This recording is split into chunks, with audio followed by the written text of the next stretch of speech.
Swayam Prabha. Digital India. Educated India.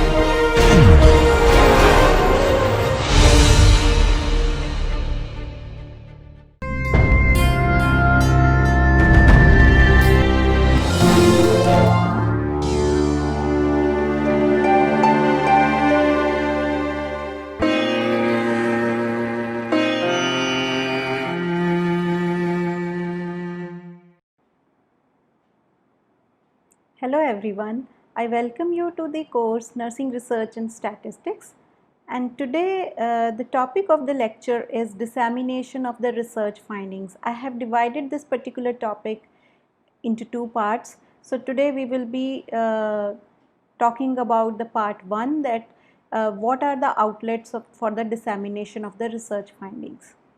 I am Dr. Harmeet Kaur Kang from Chitkara University, Punjab.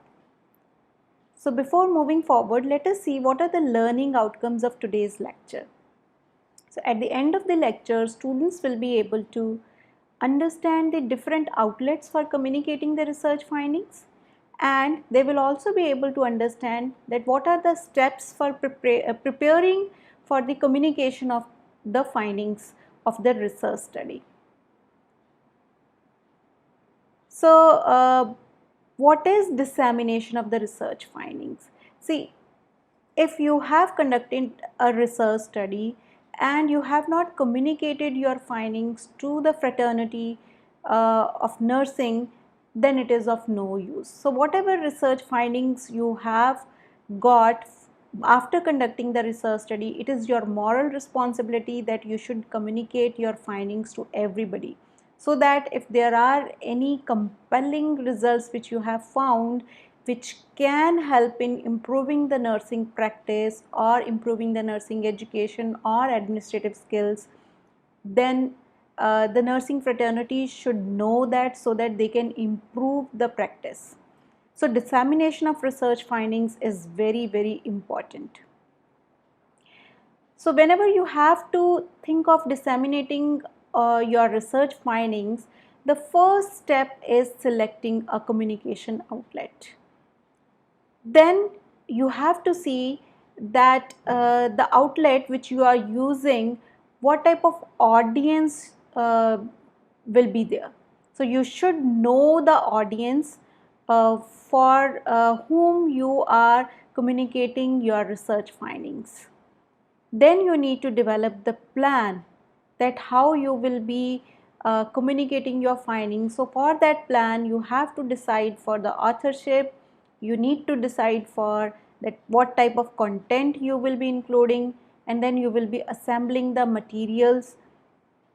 Then once you have developed the plan, then you will start writing. And particularly whenever you have to communicate the research findings, you have to take care that whatever you are writing, your writing should be effective. Now let us talk about selecting a communication outlet. Now if we have to talk about the communication outlets, there are different types of the outlets. One is the students related outlet. Students related outlet particularly are that whatever research findings they do, they just write some papers, term papers, which they need to submit to the department, or they prepare a thesis. Particularly thesis or dissertation are prepared either at the master's level or PhD level, and usually at the undergraduate level we may prepare the term papers, or a small thesis can also be prepared. So these are the student related outlets. But if we talk about other outlets, those are the professional outlets. Professional outlets are particularly where your audience will be professionals. Those will be the nurses, those can be the clinical researchers, those can be the other health researchers. So there are number of outlets through which you can communicate your paper. So under the professional outlets, we have journals available, research journals, where you can communicate your paper. You can communicate the finding for your paper of your paper for some books which are on a particular area, or you can use the conferences where you can communicate your paper through oral or poster presentations.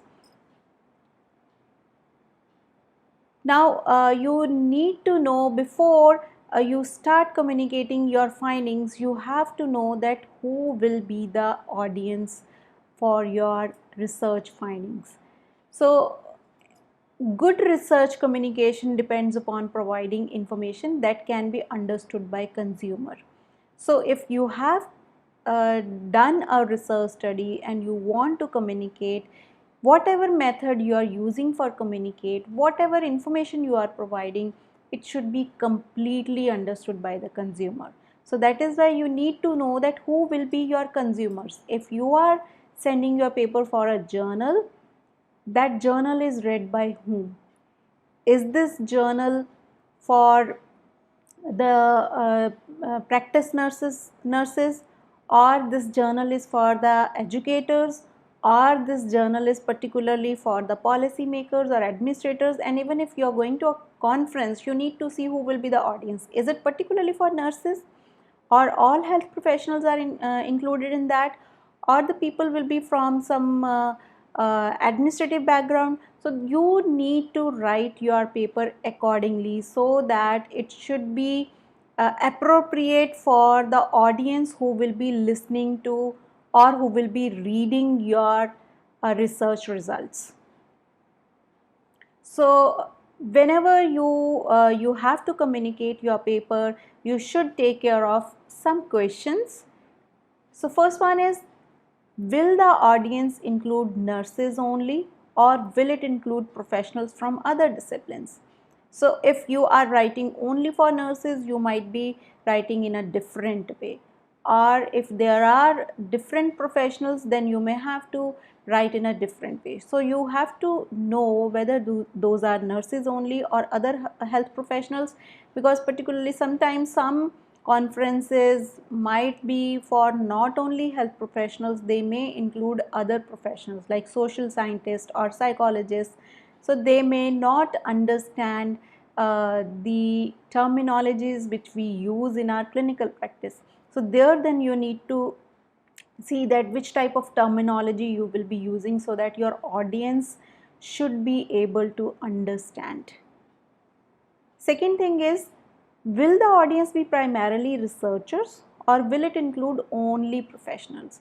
So that also you need to take care whether these are primarily researchers. So if these are researchers, then you need to take care of your methodology, your analysis part, your results parts, how you have presented that, because all the researchers are always well versed with the different types of the methodology, so they may critique your paper. So you should be very clear about your methodology, how you got your results, what are the limitations of your research paper, so that you should be able to answer their queries. Then you need to see whether it will be including other professionals such as clinicians or healthcare administrators or healthcare policymakers. Then you will have to tweak your paper accordingly, because administrators or policymakers may not go into methodology more, but they will be able to understand that how the results are affecting certain health outcomes. So there you have to take care that those things you have to include. You may include that how this care was cost effective, how this type of the care model can be affordable or accessible to all the people. So they will be more interested in that. So depending upon what type of the audience you have, then you may need to include those parts for uh, presenting the paper or for writing the paper. Then are clients lay people a possible audience for the report? Particularly if you are going to a conference to present, if those are lay people, then you have to have your research paper presented in a very simple language, without any jargons, without any terminologies, so that the general population, the lay people, should be able to understand your research report fully. Then will reviewers, editors or readers be expert in the field? So that also you need to see that if you are communicating your finding to a journal, the reviewers or editors of journal, are they expert in that particular field only? For example, if you have conducted a study in cardiology, whether you are sending the paper to cardiology journal only, or a journal which is not very specific to cardio, so then you need to see whether your reviewers or editors are expert in that field, whether they will be understanding the complexities of your paper or not, and then you will be writing accordingly. So if they are particularly from same field, they are experts in the field, then you need to take care of all the complexities which are there in cardiology or in that particular field, and that should be very, very clear in your paper, so that it should not be rejected by them.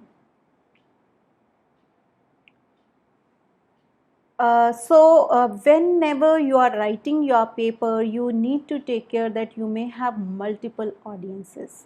Even if you are sending a paper to a journal which may be specific, but still other people may also read. So you should write in a way that any type of audience, if they read, they should be able to understand your paper.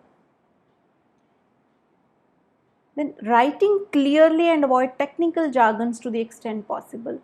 I have already told you that whenever you are writing, you have to take care that try to avoid the technical jargons, because sometimes it is difficult for others to understand. So it is better if you are writing clearly and in the simple language.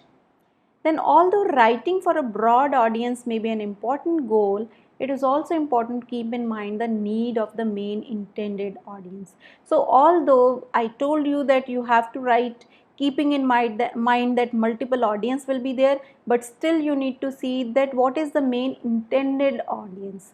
Is it researchers? Is it clinicians? Is it only nurses? So then you can plan your paper accordingly.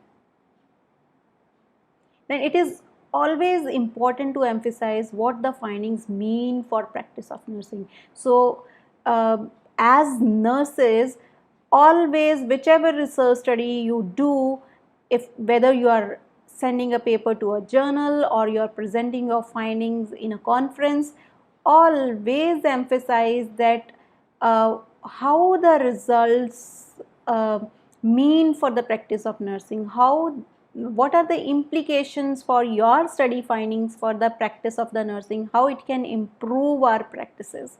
So that is very, very important, which you have to take care, because majority of the questions the reviewers ask, or majority of the questions audience ask when you are presenting in a conference, those are that how is it having the implications for the practice. So you should be very, very clear about that, and you should be emphasizing whenever you are writing or presenting your results. The next step is developing a plan. Now you know that which outlet you will be communicating your paper, you know what is your audience. The next step is developing a plan. Now you have to plan for communicating your findings. So before beginning to prepare research reports, always develop a plan. This is very, very important, that you should have a plan that how you will be going for. If you have to start writing the paper, what type of systematic order you will be using to write that paper, or if you have to write for the conference, you have to send an abstract, that also you need to plan properly, that abstract, how much words it is needed, and how you are going to write it, and the paper when you will be presenting, what methodology which you have to emphasize. So everything should be planned beforehand. So part of the plan involves decisions about communication outlet and the audience for the report. So although we have discussed about communication outlet and audience for the report earlier, but your plan should be based upon that only. Then beyond that, researcher also have to coordinate the actual tasks of preparing the manuscript, that is an unpublished paper or document. So here we need to see if we are a group of persons who have written or who have done that research study, and now we have to start writing the manuscript, then you need to coordinate the actual tasks. You may need to coordinate that who will be writing which part of the paper, and how much contribution everybody will be giving for that paper. If you have to totally write by yourself, that also you need to plan that how, which particular part of the paper you will be writing first. It doesn't matter whether you will be writing introduction first or results first. It depends upon yourself. You can start with results first, you can start with methodology first, or introduction. But whatever you are writing, you should write it effectively. So the important step while you are developing a plan is deciding the authorship. So whenever we have a team of people, a team of colleagues who have conducted a study, then the critical part of the plan is that we need to see that what will be the division of labor and what will be the authorship. So it is very, very important that we should be very clear from the starting only that what will be the authorship, means who will be the first author for the paper which you are communicating, who will be the second, third or fourth author, and who will be the corresponding author. So this is very, very clear, this is very, very important that we should decide about the authorship beforehand, so that there should not be any conflict arising afterwards once you communicate the paper.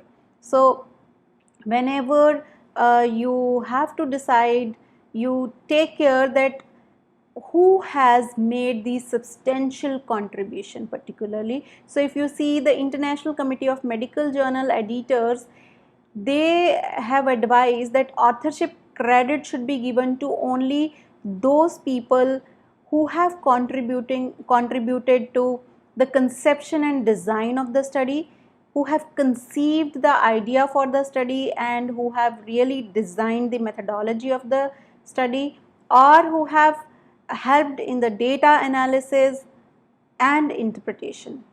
Second thing is, if anybody has contributed for drafting or revising the manuscript or approving the final version of the manuscript. So if anybody has done these particular tasks, then only they should be given the authorship.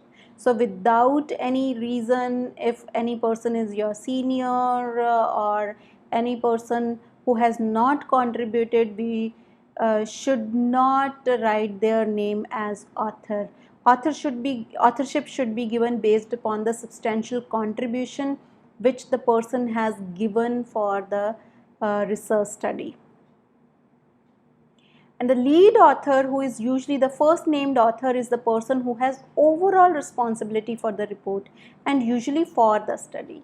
So always the lead author or the first author should be the person who has taken the whole responsibility for the report, who usually does the most work, and plus gets the work done from the others also, like assigning the tasks and getting the task done on time. The person is responsible that the manuscript is written on time and all the sections are rightly written. So that person should be the lead author. So lead author and the co-authors should plan in advance for roles and responsibilities of each team member in producing the manuscript. So lead author as well as the other authors always should discuss beforehand. They should sit together and plan that what will be the roles and responsibility of the each team member. Maybe you can sometimes divide your paper into different sections, and then you can decide that which particular section will be written by whom, so that everybody should be contributing for the manuscript. And sometimes when you do a research study, you might have done a lot, you might have collected data on many variables. So sometimes you feel that rather than writing one paper out of your research study, you can go for 2 or 3 papers, means you can go for multiple papers. So then you may decide whether you are going for the conference paper or poster or article, and then you can decide that which part will be going for the which particular publication or conference presentation.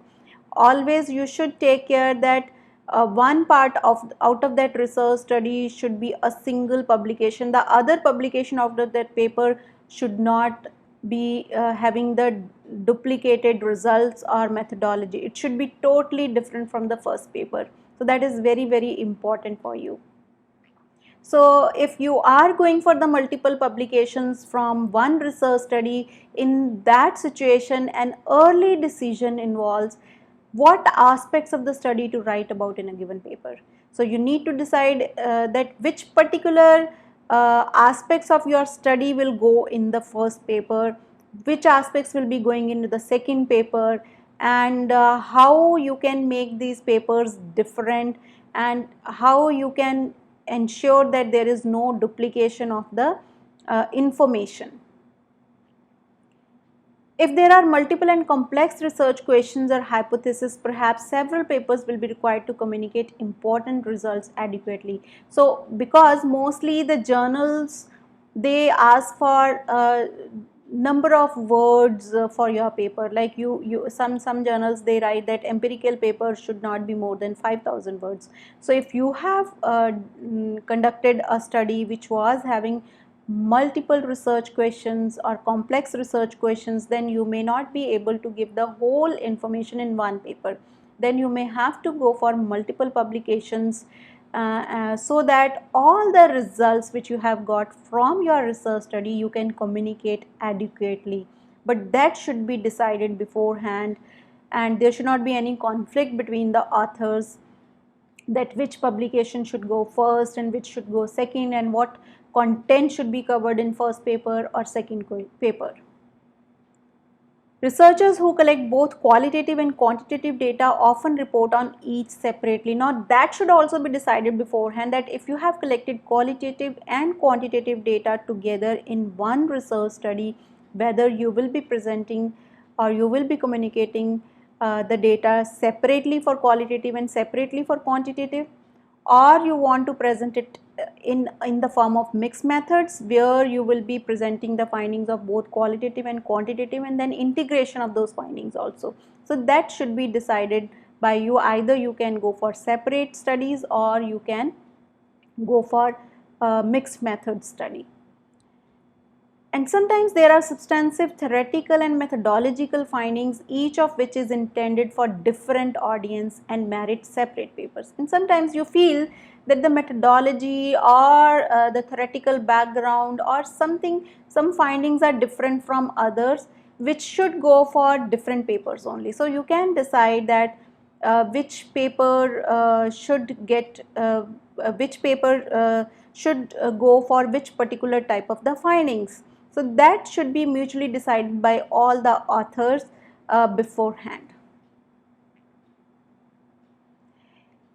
It is, however, not appropriate to write several papers when one would suffice. But if you feel that your research study is on one or two variables only and one paper would suffice, then you should not go for the more papers. You should not go for the multiple papers. It is better to write a quality paper, one paper only, rather than going for the multiple papers where you will be dividing your methodology and results, and sometimes that may not make up a good paper. So it is better to go for one paper if you feel that your study can be adequately communicated in the form of one paper only. Then it is also considered unethical to submit essentially the same or similar papers to two journals or two conferences simultaneously. So this is also very, very important, that if you have conducted a research study and you don't have the different findings to present in your manuscript or in your presentation, then it is better to go for one paper, because duplication is unethical.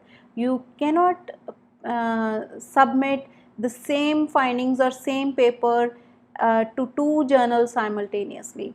if you have sent your paper to one journal at a time, you should not submit the same paper to any other journal. And same way, if you are presenting in one conference, you should not be presenting that papers again in another conference. So it is unethical and you should avoid such practices.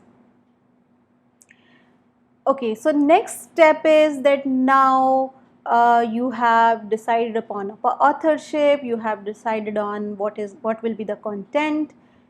Now you have to start assembling the materials which are needed for you to write your manuscript. So you should start assembling the materials so that you can draft a good paper. So what type of material you might be needing, that you should be knowing. So mainly, but particularly the information which is needed for the manuscript requirement, that is very, very important.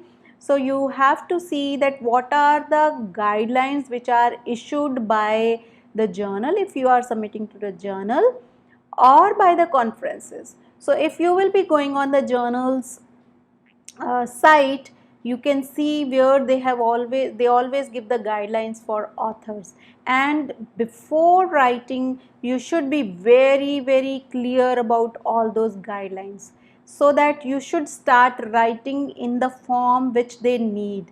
Even for the conferences, they give the guideline for authors. You should read those particular guidelines properly, because in conferences particularly, they ask first to submit only abstract, and then they give the guidelines for presentation, that how many slides and how much time they will be giving. So you should start preparing your presentation or preparing your manuscript based upon the guidelines which are given for the authors.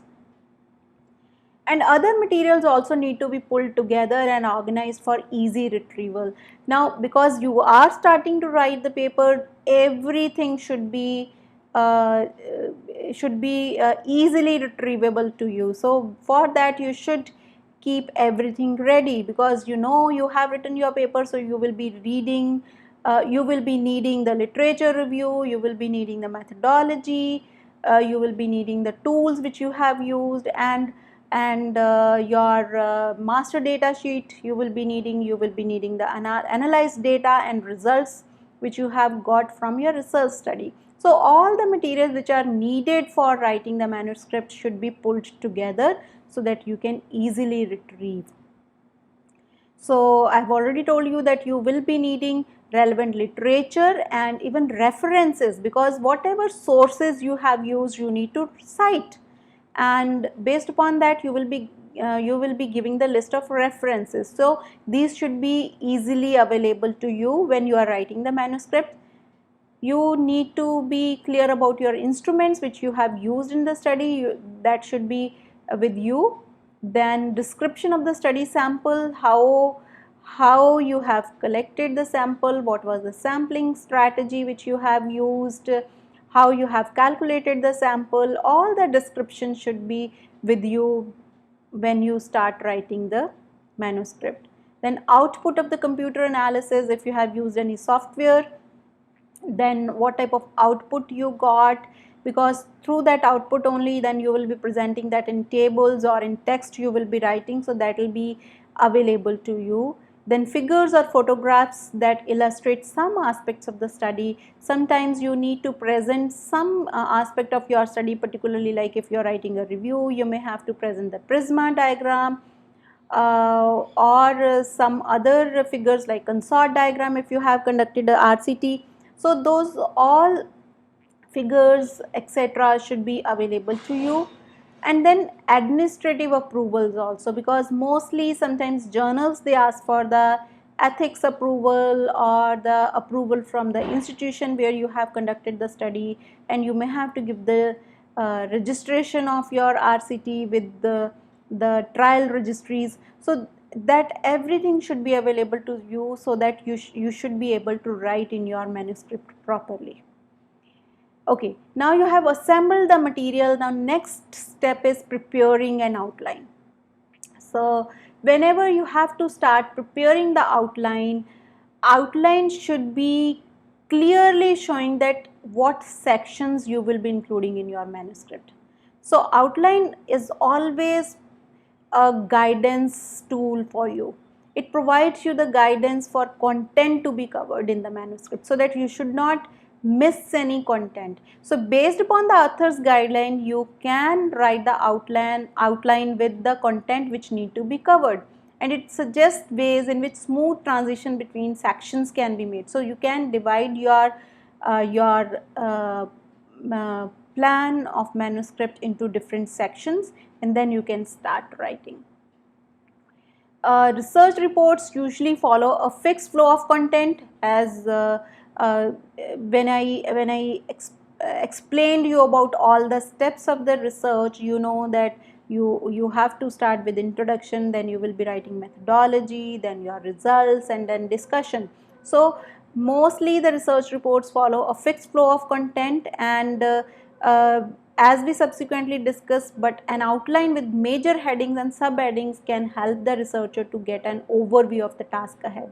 So if in our outline we write the major headings and subheadings which we need to write in our manuscript, then we will be able to complete the task in a smooth way. Then a written outline is essential if there are multiple co-authors which each have responsibility for different sections of the manuscript.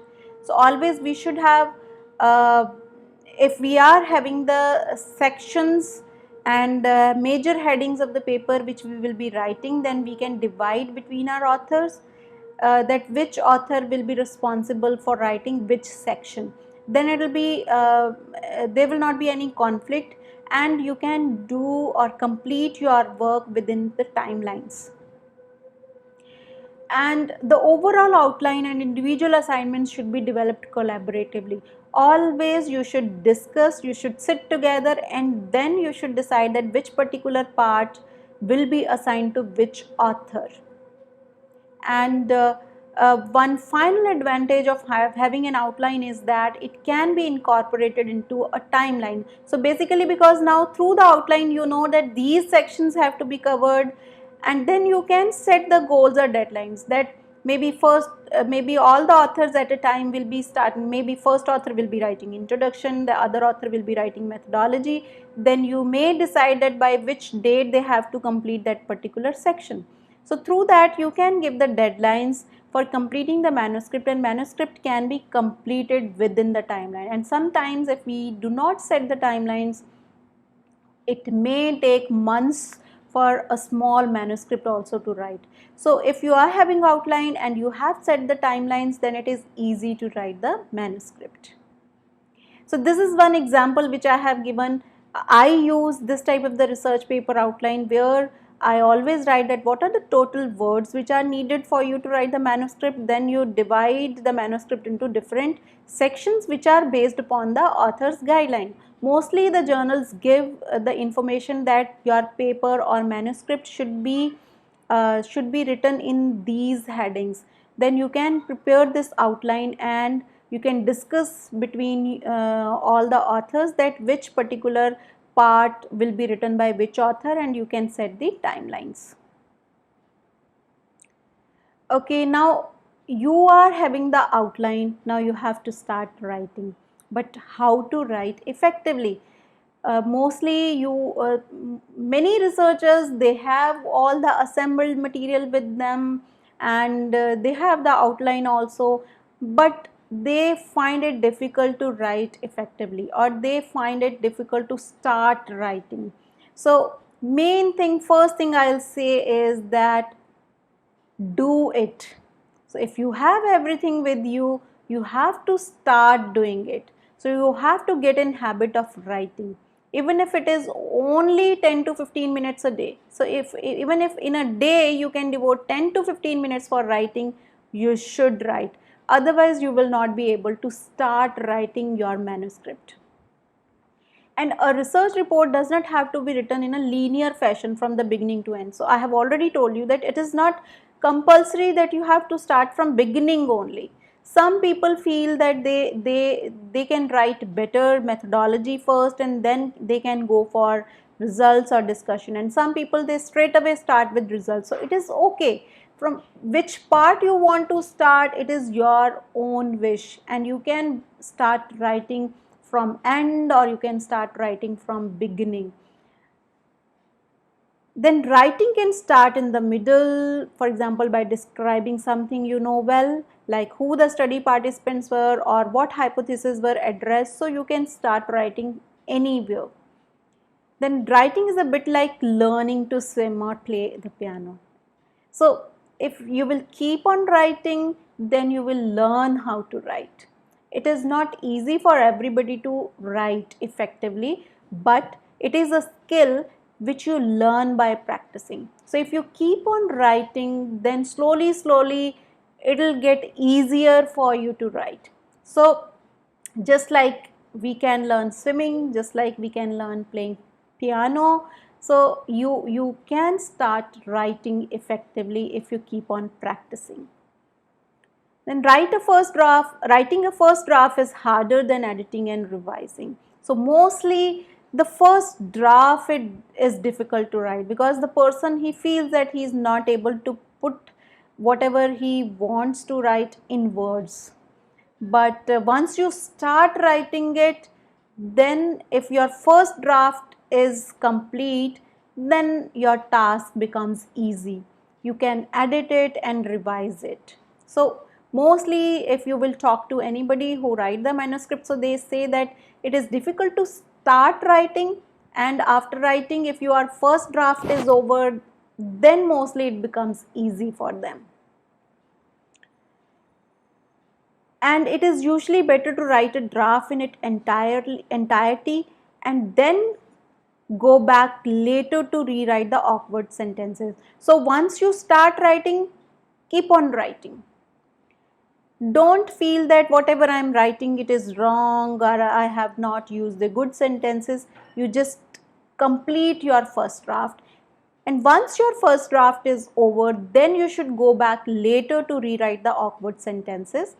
Then you should correct the spellings and grammatical errors, and you can reorganize the sentences or paragraphs. And plus you can also insert some more compelling or precise words and smooth the transitions and generally polish it up. So once your first draft is over, then you can polish it, because in the starting, at least whatever is in your mind, you should be able to jot down, you should be able to write, and afterwards then we can revise it, we can edit it, we can polish it. Okay, now we have discussed that how you have to write your manuscript, but then you should also know that what are the types of the research reports. Like research reports, you may go for thesis and dissertation, you may go for journal articles which can be print or online, or you can go for presentations at the professional conferences. So thesis and dissertation are particularly which are completed by the students. So earlier in nursing, particularly at undergraduate level, it was not a compulsory subject or compulsion to write the dissertation, but now at undergraduate level also research report or research project is an essential requirement. So mostly the universities, they give some preferred format for the dissertation which the students have to write. And if you will see a traditional dissertation, then particularly it is having these parts. It is having preliminary pages. Preliminary pages include the certification by the guide, it includes the acknowledgement and indexes. So that comes in the preliminary pages, which may have title page, acknowledgement page, table of content, then list of tables, list of figures and main body. Then the chapters start. So usually the first chapter is introduction, and second chapter is review of literature, and third chapter is methods, and fourth chapter is results, and the chapter 5 includes the discussion and summary. Then we have some supplementary pages which may include your tools, your administrative approvals and master data sheets. So those might be there, and bibliography and appendixes. So these are the typical typical sections of a thesis or a dissertation which are written by the students, and mostly these theses and dissertations, one copy is given to library and it is kept in the library, so anybody who want to come and have a look on the research studies which are conducted in that particular university, they can go through it and they can read it and they can get to know about the results and finding. Same way, the theses and dissertations now are also given on the databases of the university, where where the students or the professors, they can retrieve those theses and dissertation and they can see that what type of research studies have been done and what are the results of the particular research study. So these can be available in the library, where you can go and manually read, and online also the thesis and dissertation can be available in a university. Then another thing is journal articles, which I have already told you that there are so many particular journals to which we can submit. So, but journal articles are not that lengthy as thesis. So, mostly the journal articles are brief reports of your research study, which are not too lengthy, and these are accessible for many people, because journals are read by by the people all over the world. So if you have published any paper, if it is available online, anybody in the world can read your paper. So your research will be reaching number of people. So journal articles are best, where you can submit your paper and professionals from your field can read the results of your paper. So publication in a professional journal ensures broad circulation of research findings. So always, whenever you have conducted a research study, you have to see that which is the particular journal which will be applicable for your research study. So first step in that is selecting a journal. So this is very, very important, that you should take care while selecting a journal, whether you will be submitting to a journal which is very specific to your area, plus you have to see whether that journal is having good impact, whether this journal's acceptance percentage is good or not. And it is better, if you have seen that this particular journal is good for your research study, it is better if you can write a query letter to them, and you can ask from the editor that I have conducted a study on this particular area, and I would like to submit this research report to your journal, whether you will be able to accept this, is it in the scope of your journal or not. Then the journal editor can write you back whether they are interested in getting your paper, because sometimes what happens, the journals may reject, because sometimes your paper may not be in the scope of that journal, or they might have published the similar papers in the last month, so sometimes they may not be interested in your paper. So if you have written a query letter, then usually it is better that you can go for the another journal rather than sending to that journal. And always, whenever you are selecting a journal, you should select 2 or 3 journals and write down the name of those journals. So if you have sent to first journal and it is rejected from the first journal, straight away, depending upon the reviews which you have got from the first journal, you change it and then you should send it to the another journal. Okay, now once you have selected a journal, then you have to prepare the manuscript. So I have already discussed with you that how you should prepare the manuscript. You should write it effectively, you should write clearly about your methodology, your need for the study, you should write clearly about your results, and you should discuss about limitations and implications for the nursing practice.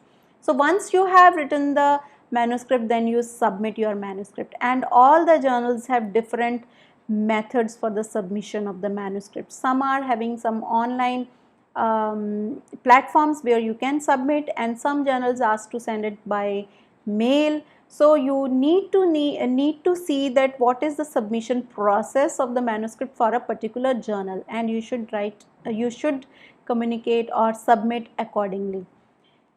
Then usually manuscript review comes, where the manuscript is sent to the reviewers, and if reviewers say that these particular changes has to be done, then they send it back to the authors, and manuscript is changed or revised by the authors, then it is again submitted. So these are the steps for getting the paper published in the journal. So this is one example. This is the journal Nursing Outlook. So where you can see that this is the main paper, main page of the journal.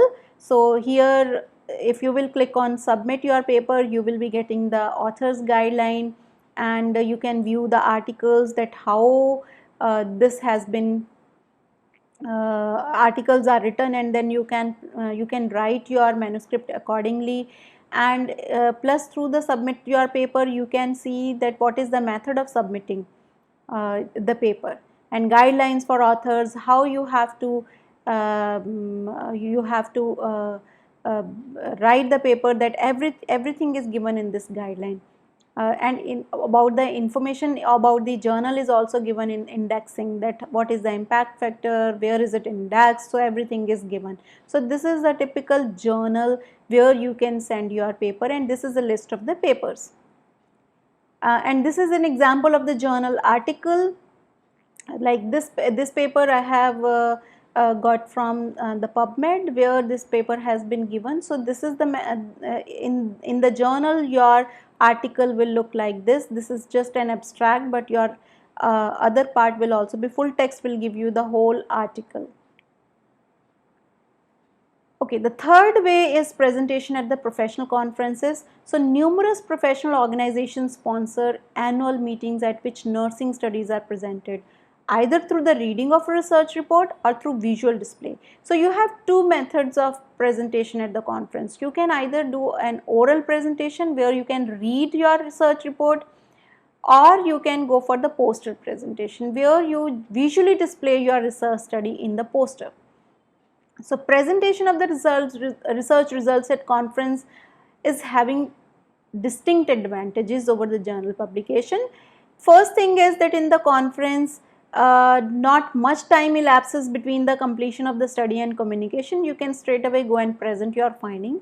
Second thing is, because here once you will be presenting, usually in the conference they give 10 to 15 minutes for presentation and 5 to 7 minutes for questions. So when you are presenting, afterwards audience can ask the question, and so there is an opportunity for dialogue between the researcher and audience. You can clear many questions of the audience while you will be presenting in the conference. And the mechanism for submitting a presentation to a conference is somewhat simpler than in case of the journal submission. So in journal particularly, you have to write a full manuscript and then you are submitting. But in conference, usually in the starting, they ask for the abstract, 200 or 300 words, and then you have to just present your findings if your abstract is accepted. And some conferences, they ask for the full text also, but the submission process is very easy for the conference than the journal submission.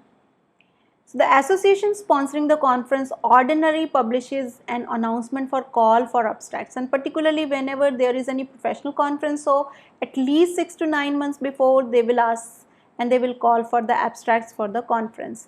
And the notice indicates the topic of interest. So there in the notice you will see that what are the topics which they will be covering in the conference, and then you see whether your research study is particularly on the topic of interest, which are jotted down, which are given in the conference. Then if you feel it is a good conference for your paper, then you should submit your paper.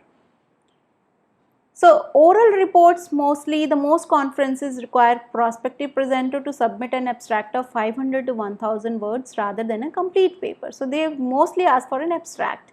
And research reports presented at professional meetings usually follow a typical EMRAD format, that is introduction, methodology, results and discussion. And mostly the time allotted is 10 to 15 minutes and 5 minutes for the questions from the audience. Therefore, only the most important aspects of the study with special emphasis on the results should be included. So here you should not go into depth particularly the important aspects which you feel that audience will be interested to know should be included in the presentation. This is an example of this conference. So this is the 31st International Nursing Research Conference, which will be happening in 2020. So you can see that here the information about this conference is there, and this is the theme. So you can see whether your paper is on a particular theme, and then you can submit your paper, and if your paper is accepted, then you can go for oral or poster presentation. Now poster presentation, particularly here the researchers sometimes elect to present their finding in the poster session, and abstracts often similar to those required for oral presentation must be submitted based upon the specific guidelines. So you have to follow the specific guidelines for the poster presentation, and in the poster session several researchers simultaneously present visual displays. So they give a place for visually displaying your posters, and where you will be highlighting your study, and conference attendees then circulate around the exhibit area pursuing the displays. And in this fashion, whosoever will be interested in your particular topic, they can come to your poster, and you can present, you can discuss with them, and particularly the posters which may not be of the interest, audience may leave those particular posters and they can go to the posters which are of interest to them, and they can ask the questions from the researchers, and they can be a dialogue which can happen between the researcher and the attendees. So this is an example of a typical poster presentation. So in a poster, you can see here, just in a poster they have presented everything, background, methods, results, everything has been given. So with this our lecture is over. So just to summarize, whenever you have to develop a dissemination plan, you need to select a communication outlet. So we discussed about that there are different types of the communication outlets. You can send your paper to a journal, or you can submit your paper for a conference presentation, and conference presentation can be oral presentation or poster presentation.